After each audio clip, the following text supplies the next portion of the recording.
Okay. So a lot of people don't realize this, but I've actually started a company, not to any kind of the success that either of you have reached. But when I started, I split my equity 50-50 with my co-founder because I thought that that was going to be the signal that we're really kind of in this together. But what I realized is like no amount of equity was going to change the fact that it was like my idea. I'm the one who did the fundraising, and the equity split didn't really create the kind of ownership that I wanted it to do. And I think that's where a lot of founder agreements go wrong. It doesn't do what you hope it accomplishes. So let's just start from there is, what do you hope a good founder agreement accomplishes? What are the goals of the agreement that you have with your founder? And Lindsay, I'll ask you to start. Sure. Well, I will say this. I think one of the most important things you could do as a founder is find somebody who, agreement aside, is committed and wants it and has a similar value set as you. And so no amount of going 50-50 or splitting it 60-40 because it was somebody's idea is going to change the fact that you either have a solid working relationship or you don't. I've seen plenty of founders who are 50-50 and one founder's truly carrying the other on the back. And I've seen founders who are 70-30 in it 50-50. And for whatever reason, they wanted to split it like that. So I think it really comes down to two things. One is finding somebody who is equally committed.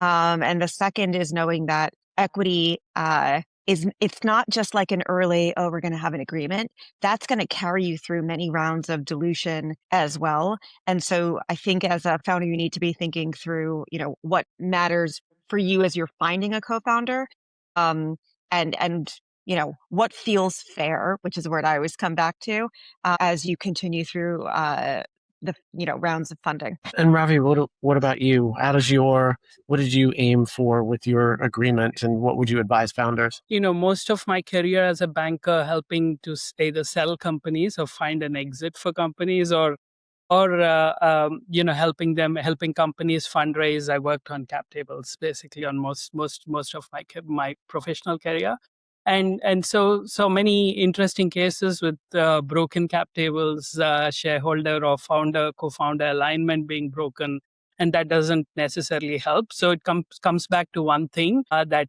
Lindsay alluded to as well. What's the best thing for the business? And the principle that we used, I had three co-founders. We didn't have equal shareholdings when we started the business, and that was a very uncomfortable conversation to have very early, even before we got started, when then the business was on a PowerPoint, back in the day when we used PowerPoint. And fair does not mean equal. It's as simple as that. And that's true for compensation, remuneration.